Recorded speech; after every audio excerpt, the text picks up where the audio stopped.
Mass exodus from Twitter. What does it mean? Do not click on those Crash Safari links or the crashchrome links. Really, just don't. Also, a Kickstarter game gets delayed again, and fans will not accept an apology. All that and more coming up on Tech News Today. This is Twit. Bandwidth for Tech News Today is provided by CashFly at CACHEFLY.com.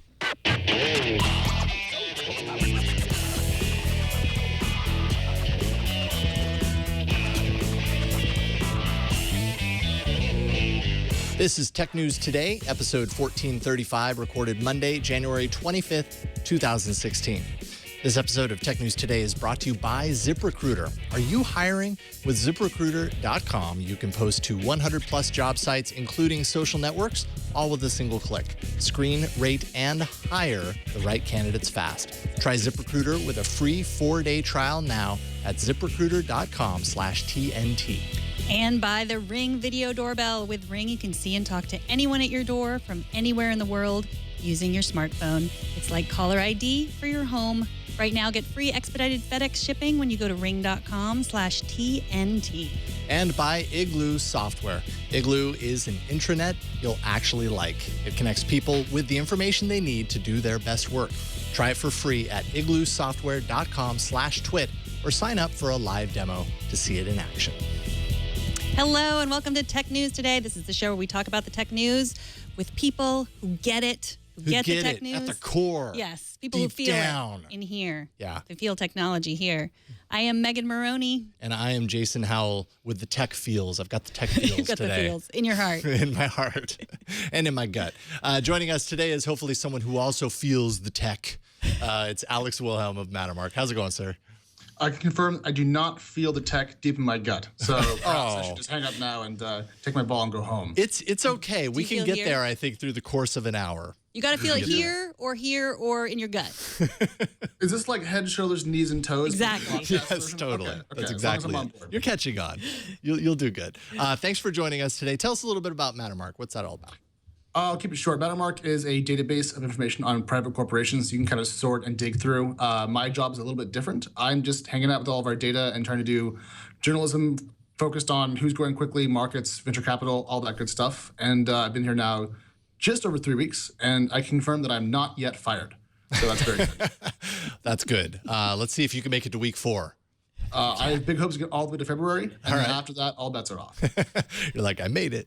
I have a feeling you're going to have a lot to say about this first story. After a Sunday full of rumors and speculation, Twitter CEO Jack Dorsey used his service to officially announce that 4 key members of the team are leaving the company. That's Katie Stanton, who's the head of media, Kevin Wheel, who is the head of product, Alex Roeder, head of engineering, and then Jason Toff, who's the head of Vine.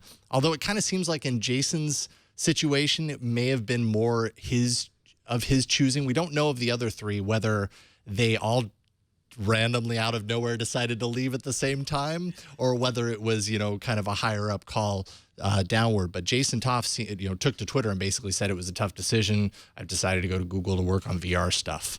Yeah, so you got to follow it may have been VR. a different scenario with him, but still 4 very key members of kind of the Twitter executive branch gone. And Jack Dorsey says they left willingly. He doesn't, sort of, that's what he said. What do you think, Alex? Well, I think when you have that number of departures in such quick succession, they're not randomly lined up. I don't know precisely how they did this internally, but they could have been unified on the employee side or the executive side. But what I found most interesting in this was we finally got a CEO to comment on rumors and speculation instead of just denying they were going to do so. Did you guys think that the way he announced the departures was kind of odd? Well, I thought it was interesting. This. It's like the screenshot of, it's using Twitter, but it looks like using a notes app or something. It doesn't look bad necessarily, but I'm thinking, first of all, the way he did that on Twitter, just basically saying, hey, after there's all these rumors, I was going to wait and tell everyone, individually, but now I'm going to come out. Maybe the fact that he has to write that way. And plus, if you look at the comments underneath the tweets, there's the, requisite fights of someone saying like, hey, how about you put in a tool so that I don't get harassed? And then a bunch of people harassing that person. So, Right. It's like maybe that's the problem. Maybe that's why everyone's leaving. Yeah, right there. Well, I think if you think about Twitter right now, I think we're all still addicted to it, but we're kind of the minority. And so if you're going to have a product-wide shakeup and get more people onto the service, you probably can't do that with the troops you already have.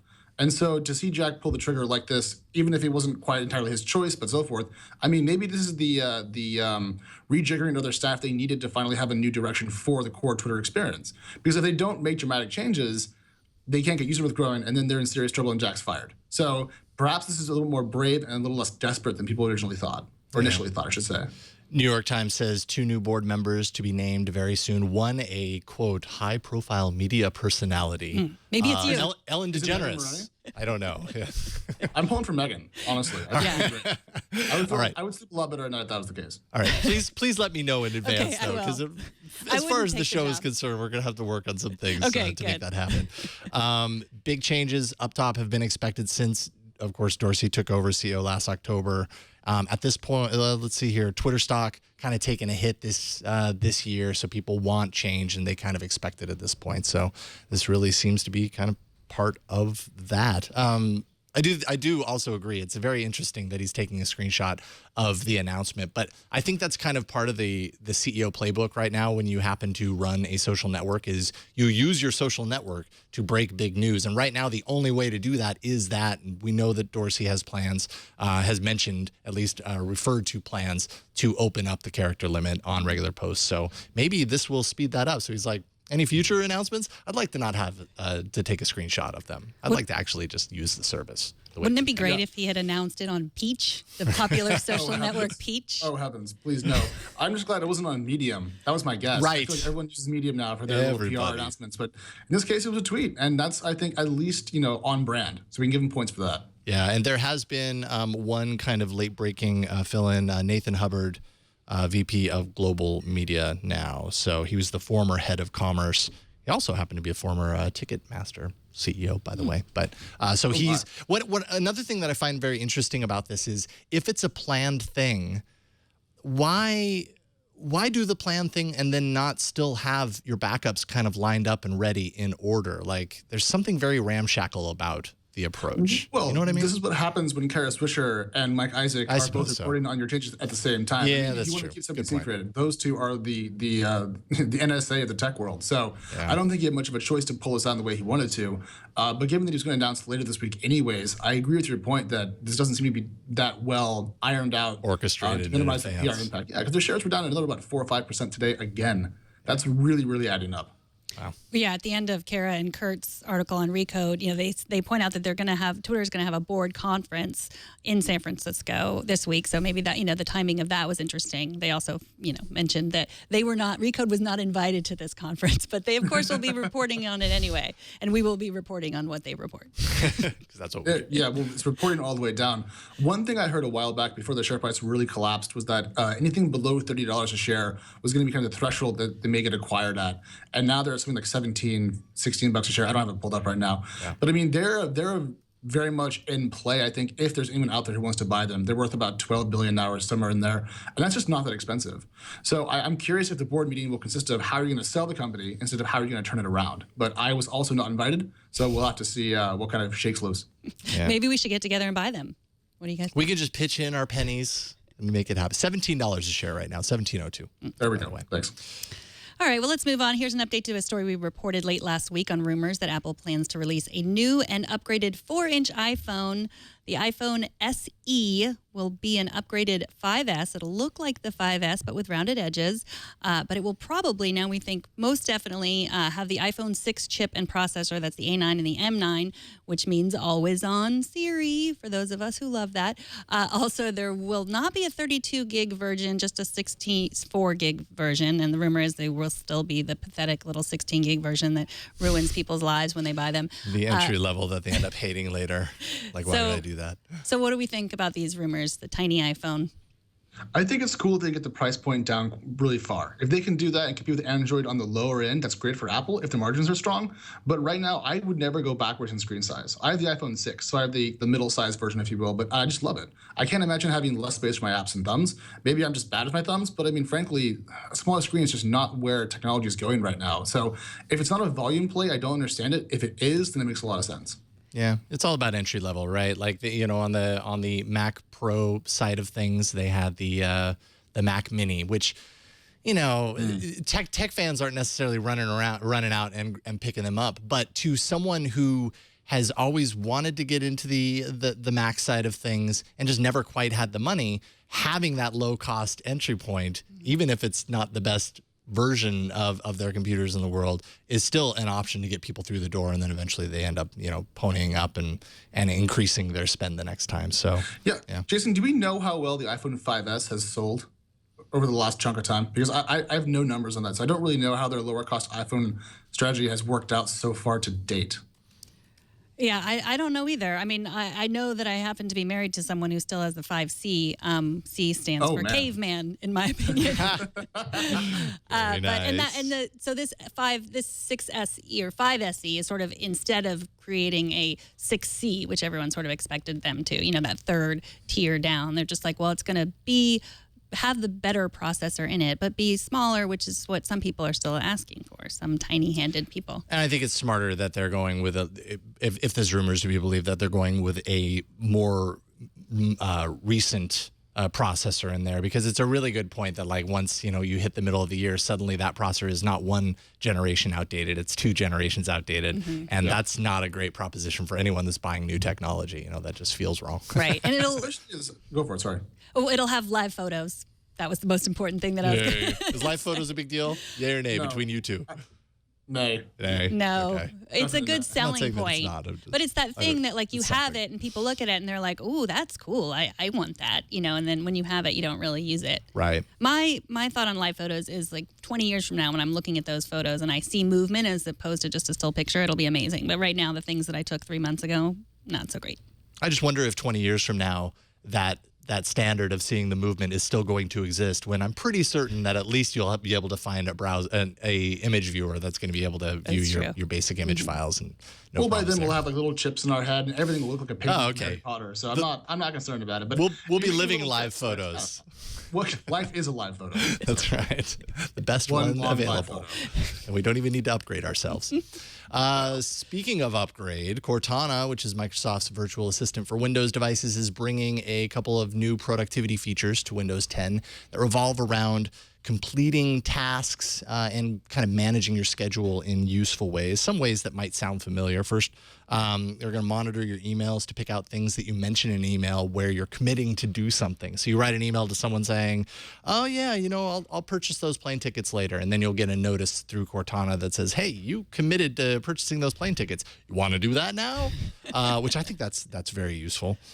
Secondly, Cortana is going to scan for calendar conflicts, traffic and commute issues based on what you have in your calendar, scheduling events too tightly, so maybe, advise you on loosening up. Ultimately, it's just about Cortana being less of a digital assistant in the way that Google Now is, and more of a digital version of your actual assistant that's like, "Hey, would you like some coffee? I noticed something about your schedule. Do you want to change this?" A very nice digital assistant, I suppose. Yeah, it's definitely cool technology, and I'm sure they'll get past the privacy concerns, but I really didn't wake up today and said, you know what, I want one more thing in my life to nag me.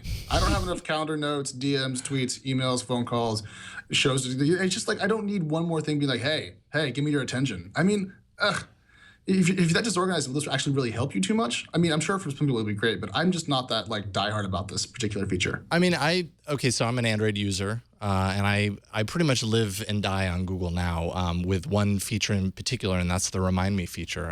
I've gotten so incredibly used to reminding myself on X day to do whatever, and this kind of reminds me of that. For me, that works really well for me, because if I don't get that reminder, often I get too spread out. I lose my focus and I forget to do it entirely. So from that regard, this is actually a feature that I would like for it to kind of scan through the email and do that for me. I would find that pretty useful. Yeah, I use the reminder, Remind Me, because I use Inbox for Google. So, I have an iPhone, but I use all Google products on it. And I use that reminder a lot. And it doesn't, it reminds me on my Apple Watch. And so, yeah, it is really helpful. It never, unless you're setting the reminders, it never seems to tell you the right things. The assistants, I feel like, never seem to tell me the right things. Like I was flying over the weekend. I wanted it to tell me if my flight was on time or not. It was not on time. And, that was the most important piece of information that I wanted to know. And it didn't tell me. Right. So what I like here is Microsoft is really investing in Cortana and not letting the product stagnate. And so I think that shows the race between Google Now, Siri, and Cortana, instead of maybe slowing down, it's going to heat up. And I think this is kind of a selling point for their larger service layer across now kind of all mobile platforms. So that's fun to watch. And I'm kind of curious what the next generation of this technology looks like. Because I think this is a smart next step iteration, but I'm curious what the next revolution will be in this technology. Maybe I have no idea. Maybe it's so smart that it does those things that it's reminding you to do. Yeah, for you. It knows so much about you and what you might want to do that it buys your plane ticket for you. Yeah. No, don't do that, please. Yeah, my credit card's like, no, don't. Yes, don't. exactly. I can't go to the Bahamas this week. That's a terrible idea. Well, now, Alex, you use Macs and PCs, but you're a pretty, you use Windows a lot. You're a regular Windows user. Do you use Cortana on your iPhone ever? No. I don't really use Siri either. Honestly, I find that I can just type faster. And that's just technology in its current state. But I feel a bit like a Luddite saying that. But no, I don't really use any of the three major assistants, as it were.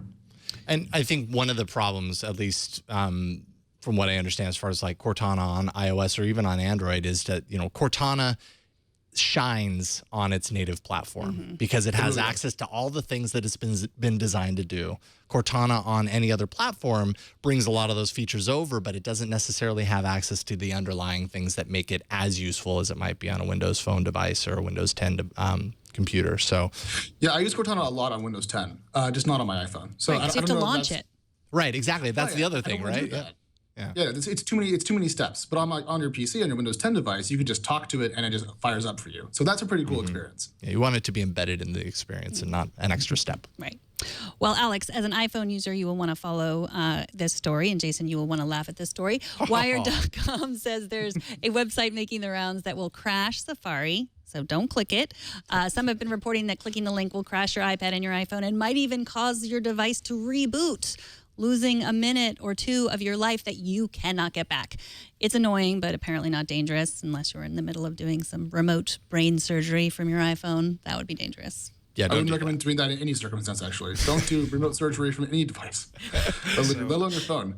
But I'm curious, is this a security flaw or more of a really funny prank? Is this dangerous? It's not dangerous, and it was a guy that figured it out, that created it. A 22-year-old working on application security in San Francisco created it as a joke. It's JavaScript code that overloads your address bar with an infinite series of numbers just to crash it. And there's also Chrome. I just crashed my Chrome browser. Yeah, I was just going to say. Okay, interesting that you say that, because I had saw in forums that some users were saying Windows 10, Firefox, and Chrome were reporting it too. Well, there's crashchrome.com too, which is the same thing. And that apparently overloads your history until your browser crashes. Thanks for taking the hit for us, Anthony. Right. So we don't have any more B-roll for this. All the rest of the links for the rest of the show, totally gone. Oh, so there you go. That was an example of it. Did you see it?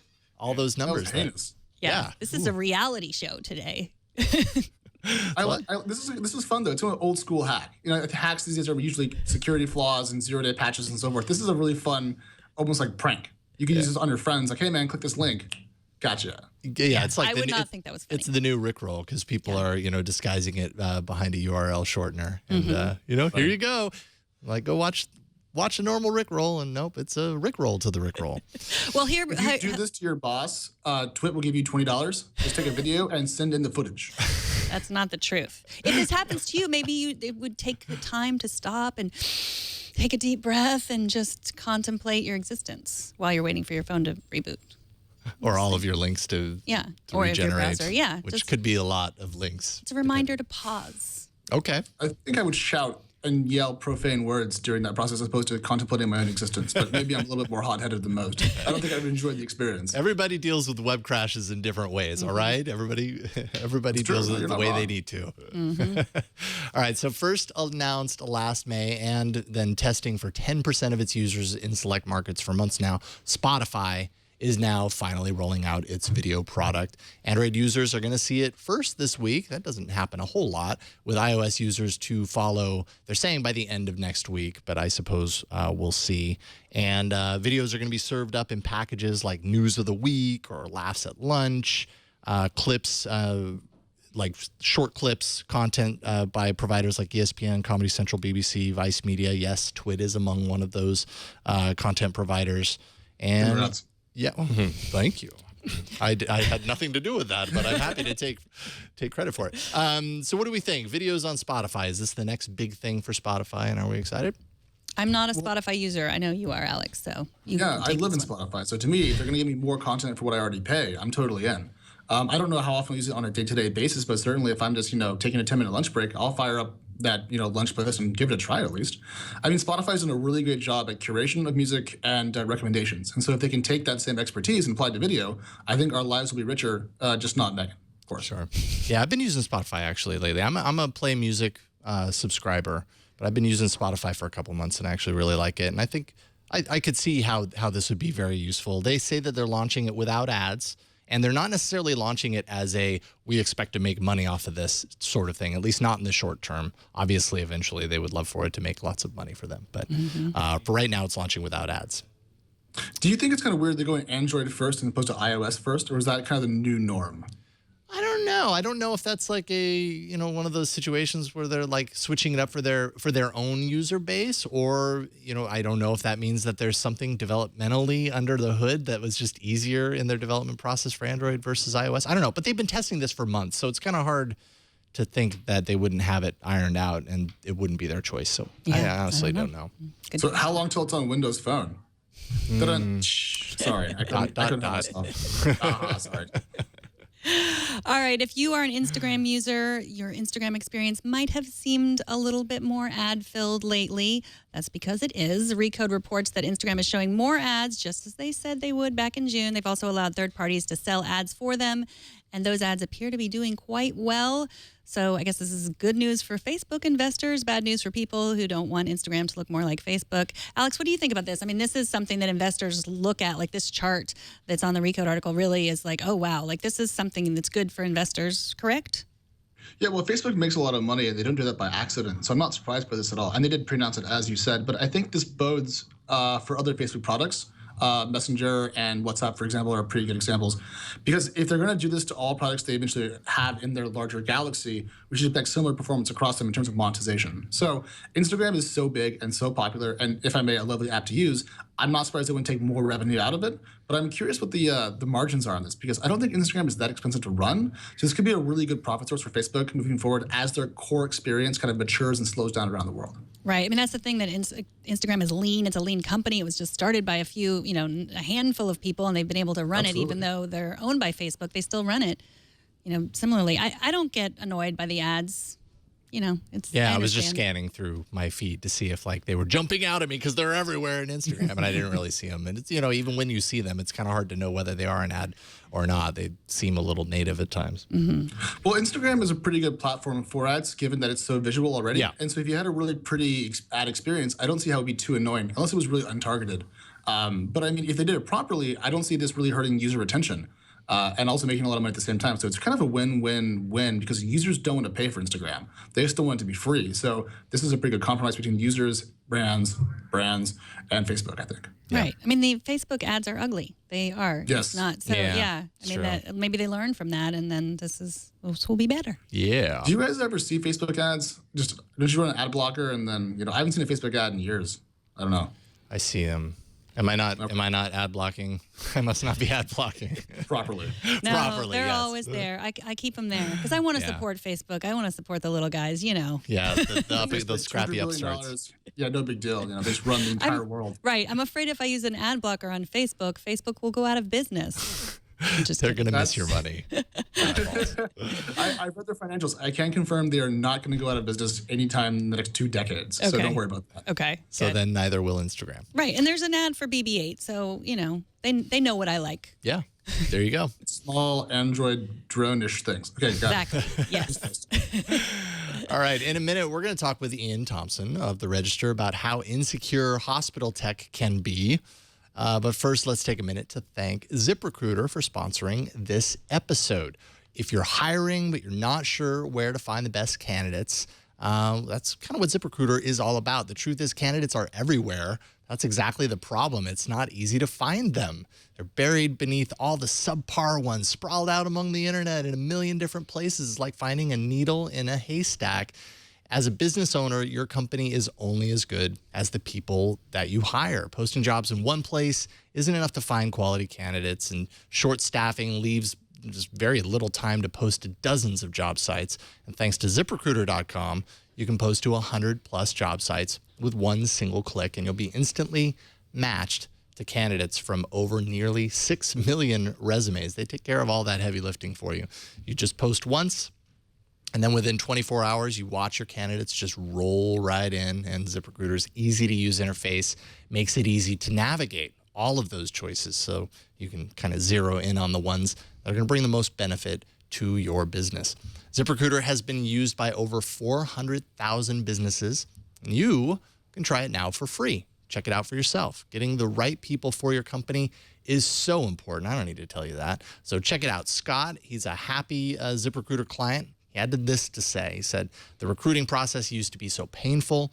Before, I'd post to several places. I'd get a million resumes, but only a few responses from qualified candidates. It was torture, but with ZipRecruiter, we post once and get qualified candidates in one easy-to-review place. We've hired some of our best employees using ZipRecruiter. That last line right there, that's what's going to get you to check out ZipRecruiter. Today, you can try ZipRecruiter for free. Go to ZipRecruiter.com/TNT. That's ZipRecruiter.com/TNT and check it out for yourself. And we thank ZipRecruiter for their support of Tech News Today. So, Jason, our banks are not safe. That's true. Our phones are not safe. I'm told that's true. But what about our medical information? That, I assume, is kept out of reach of hackers, right? Well, not according to a report from a recent security conference in San Francisco. Joining us to talk about the state of hospital IT security is Iain Thomson from the Register. Welcome, Iain. Hi there. How's it going, Megan? It's going well. So we're scared. That's how it's going. We're scared, man. Thanks. So you just heard Avi Rubin talk. He's technical director of the Information Security Institute at the Johns Hopkins University, my alma mater. Tell us what he found when he examined the system security of 6 major U.S. East Coast hospitals. Well, basically, it was an absolute nightmare. Now, this guy's gone over credit card companies. He's investigated car companies, a whole range of industries. And he said that without a doubt, it was the medical industry which was the absolute worst when it came to IT security. There's some really egregious stuff out there. For example, there was one case where they had a room full of workstations for doctors. Now, the IT department had said that if you were logged into a workstation and nobody used it for an hour, then you automatically logged out. So they tasked a junior nurse who's one of their main jobs was to go around and shake the mouse and make sure that the passwords are re-input so that anybody could just walk in there and access the entire hospital's records. Another hospital had 8,000 of their staff members having complete access to their databases. Encryption was nowhere to be seen. There's a whole host of things which is really quite worrying for anybody who has to deal with a medical professional on a day-to-day basis. So what was the overall point of this talk? I mean, what is it that, about medical devices that, that we're trying to connect to the internet and how they're secure or not? What was the overall point of this talk that you heard? Well, basically, none of it's secure. He was saying, okay, in terms of hospital IT systems, then, there are some serious shortfalls coming. But then another speaker was coming on talking about medical devices. And even there, the situation's bad. Now, we've known that some of these devices can be hackable for quite some time, but we didn't realize quite how bad the situation was. I mean, one pacemaker had a debug routine in there, which would allow somebody to wirelessly induce an irregular heartbeat, which was meant to be there as a test function. But if you're actually using one of those and somebody's got malicious intent, then that could be really quite serious. And device manufacturers, up until a couple of years ago, really had no concept of building security in their devices. And this wasn't Windows 95 levels of security. We're going back to DOS 2 on this one. Wow. Is it kind of, at least partially, a matter of just the sheer fact that in a hospital setting, you need information fast, you need access to things fast. And, we all know that security is inconvenient. We know that it's necessary, but we also know that it's inconvenient, it slows you down. Like, I can totally understand the need for great security in this scenario, and obviously there needs to be a better devised security method for this environment. Maybe that's the lesson to be learned. But there's also a need to get at this information quickly when you're in a hospital environment. Very much so, and that was something he highlighted. I mean, basically, doctors need to be able to get hold of this information quickly. Customers now increasingly need to be able to get hold of this information online, because a lot of hospitals and medical practices are making records online for both to reassure the patient and also to speed up booking and medicine processes. So all this stuff has to be out there, but he's saying it's either unencrypted or it's encrypted in such a way that the keys are readily available. Oh, man. Yeah, so I mean, you've got to basically, that's a wee bit of a problem, if you're looking at it from a security perspective. And also, doctors themselves are part of the problem. He said, the number one problem he listed was that doctors, I mean, from a doctor's perspective, the only thing that matters is keeping the patient alive. Right. Everything else can go hang. And they tend to have a bit of a God complex, he said, and they don't really like being told that they're not doing things correctly. And all this didn't really add up to a terrifically great environment when it comes to keeping your records secure. Is this something we can probably improve on a lot in the next 5 years, or is this like a 25-year problem for medical security in general? Actually, that was quite comforting. They did say that this is getting sorted very rapidly. And when Kevin Fu was saying that when he went round medical device manufacturers, they're actually building in security at a whiteboard stage. I mean, when you consider it took the medical industry 100 years just to accept that washing your hands after dealing with patients before going on to the next one might just reduce death rates a bit. It was actually quite encouraging, he said, that, give it 3 to 5 years and most of these problems, 90% of them will be sorted out. It's that 10% that's really going to take some time. So in the meantime, we should just not get sick, I suppose. Well, I thought that was the entire medical system, American medical system. In that case, I'll just steady on then. Keep at it. Well, it's like I come from a land with socialized medicine, and so it's not such an issue back home. But here, most of the best advice anyone seems to get about the American medical system is don't get sick, or if you do, die quickly before the bills mount up. Yeah. Well, okay. So yes, the goal of the doctor is don't let the patient die, right? But when we think about the medical industry now, I think about like people being like doctors and the whole system being really concerned with the legal aspects of things. Like, they're going to do this because it's legal. They're not going to share this with you because it's illegal. And this seems like there's a lot of things that are not legal with the way that they're treating our information. Is that just that there is no law? That's kind of the Wild West when we think about that? It's not quite the Wild West. I mean, there are certain privacy situations. I mean, with the HIPAA legislation that have to be taken into account. But it's a question of that's purely on the medical records. I mean, there's an awful lot more to it. For example, he came across one large, virtually empty room with just a workstation churning out CDs in there. He asked the administrator, "Well, what is this room?" And he said, "Well, we used to store X-rays there, but we don't use film X-rays anymore. So now we've just got this computer, and it burns CDs with your X-ray on, which are given to patients and doctors." Now, he examined one of these CDs, and it was a Windows CD with the X-ray on, but with software on there, which automatically, which interacted with Windows to auto-run the minute you put it into an optical drive. Now, if you could get malware onto that system, you're then basically spamming malware out to every doctor and patient who picks up a disc, and it's like a typhoid Mary for malware in hospitals. It would just spread around the nation very, very quickly. It's basic security practices that are being ignored, and I don't think are covered in legislation, no. But you do think it's getting better? Yes, definitely getting better, slowly but surely. I mean, basically, medical device manufacturers didn't even consider security 10 years ago when they were coming up with stuff. And even recently, as we saw with the case of one pump that was found to have some serious vulnerabilities in it, it was a year before the manufacturer actually got round to fixing it.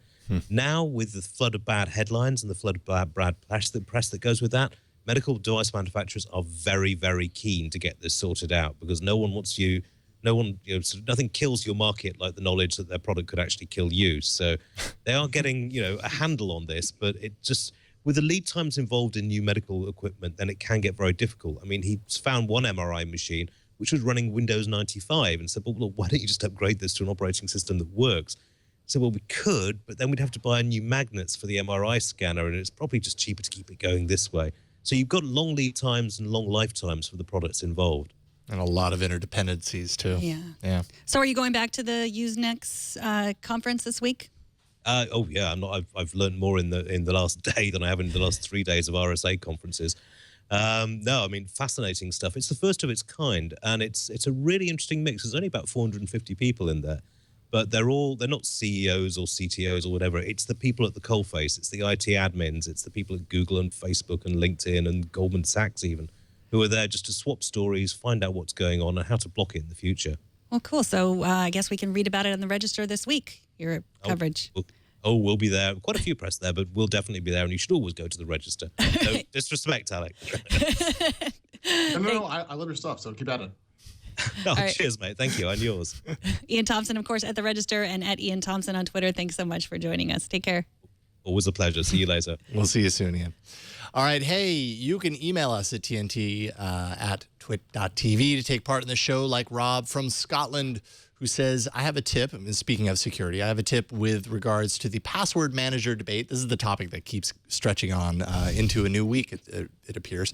What I do is have LastPass generate secure random passwords and then add something short to the end of all my passwords, such as, in this example, BOT7, bot7. Then I copy paste my passwords and add the thing at the end. So all he ever has to remember is that last little thing. If LastPass is ever overtaken and that database, somehow makes it out and all those passwords end up in somebody's hands, they'll still do nobody any good because they haven't added the last part. This is an idea that I have not heard before. I was like, that is actually kind of brilliant. I'm sure somebody smarter than me is going to tell me why that isn't, but I thought it was a really darn good idea. I don't know, what do you guys I think it was until you told everyone how it works. I mean, that guy had a really good game going and you just blew it out of the water. The heck, Jason? Well, hey, he's the one that wrote it. Right. It's Don't my job use to read. bot7. It's my job to read things you guys write. So there you go. Do you guys use LastPass? I do. I use LastPass. Okay, I should follow suit. I do not right now. I love it. I think the challenge with LastPass is when you've got an entire history's worth of passwords already created, changing those to be, LastPassified and secure is a big challenge, depending on how many sites you store passwords on. If you could have had LastPass or another password manager from the moment you started using the internet, it would be amazing because you just set it to randomize with all these characters, up to 20 characters or whatever, and every password you create is entirely different. You never have to even think about it because it just saves it automatically. So yes, it's great.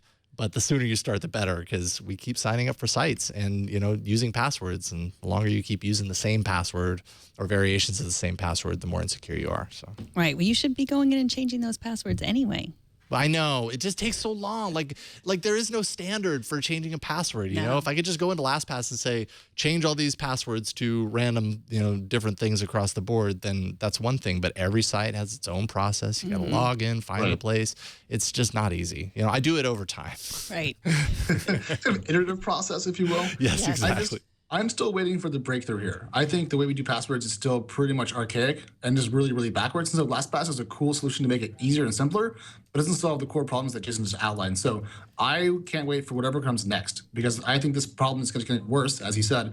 And I'm kind of lazy. And I have the same password on too many sites right now. And I feel kind of guilty, but also, day job. I don't wake up and think about password security. I think about like coffee. So I really would love to have someone out there who's really smart, have a better solution to fix all of this across all the stuff we use. Yes. So if you're out there, please get on that. What if Cortana could do that? Then I would get a Windows phone. If she could change all my passwords for me regularly. When the overlords come in, though, they'll have all your stuff. So I don't think that's the good long-term solution. No. But Satya, if you're watching, there's a product for you. Get on that. All right, let's take a minute to thank the Ring Video Doorbell. They sponsor Tech News Today. We are all familiar with the sound of a doorbell. Ding, ding. It means a package is being delivered or friends are coming over for dinner. It's also the sound of someone planning to rob you, perhaps. Over 95% of home break-ins happen during the day, and burglars almost always start by ringing your doorbell to see if you are home, and then they begin pillaging all of your possessions. But with the Ring Video Doorbell, you can see and talk to anyone at your door from anywhere in the world just using your smartphone. Ring's advanced motion detection alerts you even if someone doesn't ring the doorbell. So I have motion detection turned on mine. I know when someone's leaving, when someone's coming, when my children are bringing someone over, that now I know everyone who's going in and out of my house. Also, you should tell people that they're being watched if you have a babysitter over or something like that. Just, if you have motion detection turned on. Kind of freaks the babysitter out when like they're going out for a walk and you're like, you get the notification and you hop on. You're like, all right, have fun in your walk. They're like, wait a minute, what just happened there? You're talking to me through the doorbell. Right. Make sure to tell them before you record anyone. With Ring Video Doorbell, you can talk to delivery people and keep an eye on your package. Even if someone tries to mess with it, you will get an instant alert and an HD video of the whole thing. It's like having a neighbor keep an eye on your home 24/7. One of my children was homesick today. I left him at home for a little bit. He's not home alone anymore. But it was so nice to know that if somebody came to the door, that I would be able to see them. If someone rang the doorbell, I just, you can tell your child, don't answer the door when I'm not home, but you don't know if they're going to or not. And this way you can see. It was really, really comforting. Installing Ring takes minutes and it works with either your current wiring or a built-in rechargeable battery. Put your mind at ease and protect your home with the Video Doorbell. Time Magazine and USA Today named one of their top 10 gadgets of 2015. Go to ring.com/TNT for free expedited FedEx shipping. That's ring.com/TNT. With Ring, you are always home. All right. Hey, Lauren Hockenson is here from The Next Web. How's it going, Lauren? Hi, pretty good. It's awesome to have you here today. Thanks for joining us. You wrote a piece that illustrates just how difficult it is to give the people what they want when you take your project to Kickstarter. In this case, a game by the creator of the Mega Man series of games. What's going on with Mighty Number 9? Yeah, absolutely. So back in 2013, a Kickstarter campaign for Mighty Number 9 was underway, and it ended up raising a lot of money. And it's no secret as to why. This is Keiji Inafune, who was in charge of actually the illustration of Mega Man through the NES and SNES years. He, along with a lot of veterans, developers from Capcom, which was the developer of the Mega Man series, sought to create a sort of spiritual successor to Mega Man in Mighty Number 9, and it raised $3.8 million. It was huge at the time. I mean, this is back in 2013, and the projected date for Mighty Number 9 to be released was around April of 2015. But today, actually, they announced on Kickstarter that the game would be delayed a fourth time. It was supposed to come out in February, but it's now been delayed a fourth time and will hopefully be in backers' hands sometime in spring of 2016. So, wow.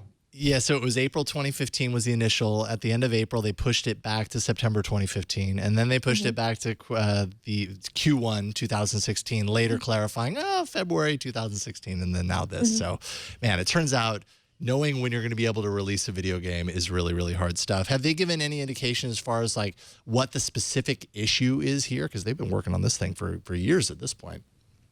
Yeah, so it seems that a lot of their problems are actually a product of their own success. Part of the Kickstarter campaign and all of their reach goals, as they're called, was to sort of create this extra extension into different platforms, going on handhelds, going on consoles, keeping it to not just keeping it to computers, but actually moving onto other platforms. And they found that there is a networking node issue in the game that prevents online matchmaking, which is a feature that will be in the late release. But knowing that bug exists and actually fixing that bug are two different problems, because they have to make so many different versions of the game for so many different platforms. They've found that each solution is actually a little bit different. And they've been working overtime trying to compensate for the fact that they have this one problem that essentially breaks the game, and it needs to be solved in a dozen different ways, depending on what kind of hardware you're actually running the game on. Yo, L-Hawk, how much money did they raise? $3.8 million. We're friends. That's how we talk to each other. Was $3.8 million a lot more than they initially wanted to raise? How much did they kind of beat their initial goal? Yeah, so their initial goal was $900,000. Oh, wow. So they cleared that by more than 4 times over. So would it have been better to release without this like killer feature that everybody is pining for, and then release that later so that backers get that product now? Or is it good to just kind of keep stringing people? I mean, I realize you don't want to release something that's broken, and I don't think anyone wants that. But I mean, at a certain point, I guess you have to ask yourself that question. What do you guys think? I mean, personally, I'd rather have the game out in a partial format as long as it still functioned. But if it's actually broken so much you can't play it, then there's no point in putting it out. But if it's just a multiplayer bug, I don't know. Depends on how much gamers really wanted that specific feature. Yeah. And also, this isn't a theory. This has actually happened. This has been in practice before, where a Kickstarter-backed game has released half of its content, and the other half was pushed to a later date. That would be Tim Schafer and Double Fine Entertainment's Broken Age, which came out a couple years ago. And people might widely remember that it also had a blockbuster Kickstarter, raising $3.3 million. And they realized right near the end of the initial release date that they had actually run out of money. And so they released the first half of the game on Steam, and the sales proceeds actually went to fund the second half of the game, and people were incredibly upset. I think a lot of it has to do with the fact that backers give this money, and they assume because they're giving more money than you asked for, that you're going to be able to do everything that you promised, and then the other promises that you have on top of it. But obviously things happen. You can actually be a victim of your own success. And this is really what happened in the Mighty Number 9 case. And I think that people want the finished product. They paid, almost $4 million, and they want that finished product. Is Kickstarter a good place in general to fund software development, or is it better for hardware projects? That's actually a good question, and something that is continuously tackled, especially by video game developers, because it's really funny. Gaming development is really nuanced, and there are a lot of problems that can happen when you're trying to build your own video game. Even if you're a veteran, even if you're like the team behind Mighty Number 9 and you have a bunch of developers from Capcom who are able to make the dream game that you've always wanted, there's still a lot of unknowns, especially when it comes to production and distribution. And so even if you can solve the equation for having the intelligence and the resources to create the game that you're promising, the actual act of making that game public is incredibly difficult. That said, I mean, there's vaporware all the time on the hardware side. So I think that what you see here is that it's more about the fact that what it comes down to is that when you're crowdfunding for a product, I mean, you're still crowdfunding it. It might not come in the package that you were initially promised. And I think that although the Mighty Number 9 team, I think, will ultimately be able to, do their fans right and sort of serve up the game that they want. And I don't think that there will be any problems on that end in terms of this game getting to market. There's still a lot riding on its shoulders because they did raise such an incredible amount and they have run into these problems. It's almost like raising a ton of money is not the best PR always because the fans are more demanding. I know, like right? With Clinkle. Oh. The glorious example of Clinkle. Sorry. Yeah. I'm not bringing the mood down right there. But so they apologized. They said that this is our sincerest apologies. Have you noticed that since they apologized, I guess they just posted that today. I mean, have fans, are they still up in arms about this? Oh, of course. They're gamers. Are you kidding? Are you kidding? I gotta let this go. Yeah, they're restless as hell. I would be restless too if I were them. I think that part of it is that when you want to bring something to life, when you're so passionate about something that you're willing to pay for it, even when it's just an idea, even when there hasn't been a single level completed, there's no demo, you are just, buying into the people who are making it, and they're buying into the concept. Every tiny disappointment continues to sort of build those fears as to whether or not you actually paid for the product that you're getting. And I mean, gamers are a bunch where if they pre-order something and they hate it, they will return it.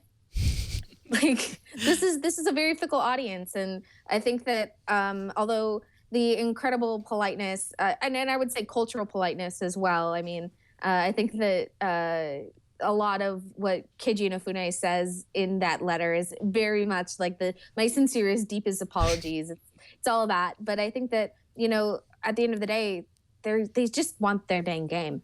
Mm-hmm. Right. It's a good lesson to, you're not buying something when you're backing something on Kickstarter, and that's a common misconception. Right. Yeah. So just a good reminder that people think that they're actually buying a product, and it's very likely you're going to get that product. Maybe not even very likely. It's likely you're going to get some sort of product, whether you're going to get the product you were promised, that remains to be seen, or if at all. Should Kickstarter make that a little more plain? Because I feel like we have the same problem over and over and over Yeah, again it's with true. the platform, and people seem to make the same mistake. So should they have like a big warning label, like, you may not actually get what you're promised? I think they are, and they're making a documentary. I mean, they're paying for someone to make a documentary about, or maybe it's an investigative report, I think, from a journalist that they are paying to do this report on one of the, I think it was the drone. It was a little micro drone. Yeah, and the report that came out and it said it was incompetence, not anything malicious. So they just couldn't pull off what they promised, but they weren't doing it on purpose. I'm not quite sure that makes it any morally different. Right. I mean, at least they're getting an apology letter, right? That would make my day. If I paid that much money for a drone, the letter would do it. Yeah, and you're going to get your product. I mean, I guess that's the thing. It's like, if you are lucky to get your product, it depends on the time and the condition that product arrives. Yeah. You might get what you asked for, or what you were, that might come on time, but it might not be exactly what you promised, or it won't have the specs, or it won't have, the levels or anything. I wouldn't discourage anybody from crowdfunding. I have backed many, mostly software. I don't back hardware. That's a little bit too rich for my blood, but I back software, and I find that, as long as you are willing to stand behind the creators, you're going to be pleased. Yeah, the game looks quality too. I want to play it.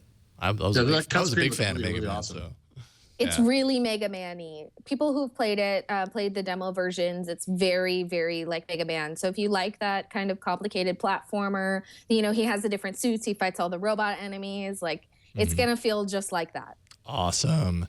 Lauren Hockenson, thank you so much for coming on and talking all about this today. Really appreciate it. Thank you. People can find you at the Next Web and L. Hockenson on Twitter. We'll have you back soon. Thank you, Lauren. Sounds great. Take care. Thanks. Well, TNT's fan of the day is at Q_Davis on Twitter, who posted, "I've been a fan for years. I watch via YouTube using my Google Nexus player to hashtag nerd and chill." Nerd and chill. Oh my. How risque. Yo, baby, you want to come over and nerd and chill? We'll watch some tech news today. No big deal. I mean, I would say yes to that, but I don't think. Well, show us how you watch or listen to TNT. You can post it on Twitter, or Google, Instagram, Google+, Facebook, Peach. Use the hashtag HowIWatchTNT, and we will find it. Peach is still a thing, by the way. It's still Does a thing. Peach have more users than Google Plus? I don't know. I think it's just me and some other people, but That's mean, Alex. I That was was trying to be mean. mean, but Peach was really fun for a whole afternoon. I had a real blast. People just like the new shiny thing. And then, I'm then they still move there on. just in case it becomes the next thing. I'll be there. Yeah, I have a username. What's your Peach username? Megan Morrone on Oh, Peach. keep it simple. There you go. Yep. Yep. Add her on Peach.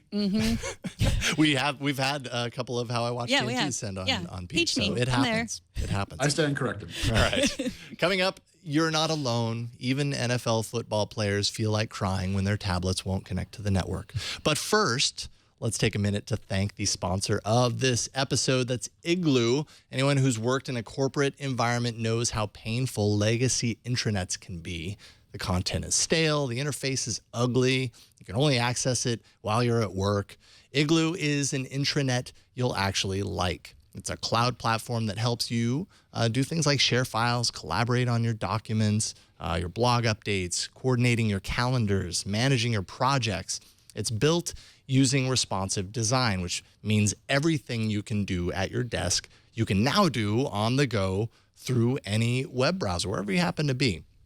And anyone can add content based on their permissions, of course, with drag and drop widgets, as well as a WYSIWYG editor. What you see is what you get, so it makes it very easy to do so.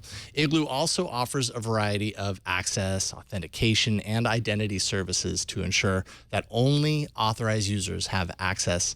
So that's in private clouds, over SSL, and with 256-bit encryption. Now, unlike other solutions, you can customize Igloo to fit your needs and work with your current IT investments like, Salesforce, SharePoint, Active Directory, and then coming soon, file sharing solutions that you might be using, Box, Dropbox, just to name a few. It's great for growing companies and large enterprises that are looking to refresh their communications strategy, and it's used by government agencies, companies like Hulu, Inventive Health, American Family Insurance, IP Switch, all of those, and more. So you should try it for yourself. Try it for free. It's igloosoftware.com/twit, or sign up for a live demo and you can see it in action. And when you sign up through our link, you can get your own igloo for up to 10 people absolutely free for as long as you want. That's igloosoftware.com/TWIT. And we thank them for their support. It's little surprise that NFL players and coaches rely on technology on the sideline to do things like reviewing plays, defense, all that kind of stuff. So what happens when that technology fails? Well, what do we do when technology fails? We get very mad. And what do you know? NFL players are people too. New England Patriots saw their Microsoft Surface tablets experience significant network issues during yesterday's game, the AFC game. Loss of connectivity for 20 minutes. And if you care about sports ball at all or watch football, 20 minutes could lose you the game. Turns out the New England Patriots did not have their great day yesterday. They did lose. I don't know if it was a result of this, but their opponents, the Denver Broncos, did not experience any issues. They could continue using the tablets. Should be noted that this is not an issue with the tablet itself. So this isn't like, wow, Microsoft Surface tablets really suck. It was a network-specific issue, but just kind of interesting because Microsoft spent millions to get into this deal with the NFL. I think back in 2013, and ever since you get so used to seeing players like beating up on the tablets because either they don't like what's happening or the tablet isn't working for them or whatever, banging it on their heads. And this is just another example of where technology goes wrong. Yeah, for $400 million, you can buy a lot of stuff. I wonder if there'll be a positive ROI on this NFL deal for Microsoft. Who knows? That failed technology is no press is bad press, including when technology fails on TV. That's probably not totally accurate, but well, no, you're probably there's a lot of people that are like, "What's the Surface?" Like, when I don't know. Well, there was a huge debacle when they kept calling them iPads all the time when they weren't. That was so embarrassing for Microsoft. They had to train people, I think, to not say iPad. They did. That was rough. But, the branding here is big. I mean, I watched football. I'm not the world's biggest fan, but I enjoy sports. And, if I was an average person out there, I probably haven't seen a Surface in the wild. They're not that mass market yet. So maybe these could have a positive impact. But if the story is they didn't work, then you're probably moving backwards and not forwards at a very high cost regardless. Yeah, it's one of those stories that makes it easy for people who maybe aren't as much fans of technology and don't like the direction of technology taking over things that normally, what did they do before this? They had printouts. They basically had printouts sent down and they had their playbooks and they could see what the other team was doing in a printed form, and now it's on a screen. But what happens when that goes out? You're out of luck for 20 minutes. And it's like, see, technology is bad. Well, you had to ride your horse and buggy down the stadium with your new set of printouts to hand to the coach, and then buggy went back up to get the next set. So it was very Gutenberg. I mean, obviously this is a much better solution, but I'm just really curious, what was the problem that only affected one team? Yeah, very strange. It was for some hacker, and they're like, oh, I don't like the Patriots, and good call on hating the Patriots. They're horrible, and they should lose every game. But I'm curious how it only hit them. It's a really weird intra-stadium network issue. It'd be fun to look into that. Yeah. You do that and get back to us. Both teams aren't on a shared network. No, I'm not. Not at all. Well, that's something for Iain Thomson. We should ask him to look into it is kind of interesting that both teams weren't on a shared network. They're on their own isolated network. Suspicious. And how fair is it that one team had access and the other team did not, huh? They could continue playing the game with that leg up. The Broncos were going to win anyways, so too bad, all right, Patriots fans. All right. All right. I know we lost at least a couple of people by talking about football, and I'm sorry. I hope you come back tomorrow.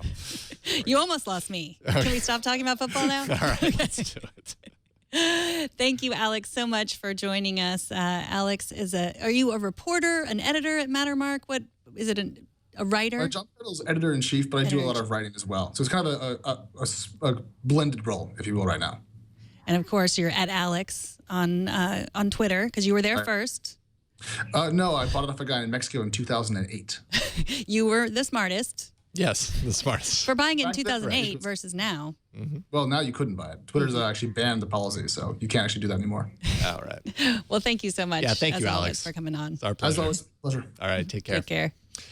So Megan's out tomorrow. Yeah. And the next day. And the what next are you doing day. to me, Megan? My mom is turning 70 and I'm celebrating her birthday. I understand. So to get back at you, I'm going to be out on Friday. Yes. So take that. And I will be here. Actually, we don't get along anymore now. From now on, we're never going to be on the show together. Yeah, this is our last show together.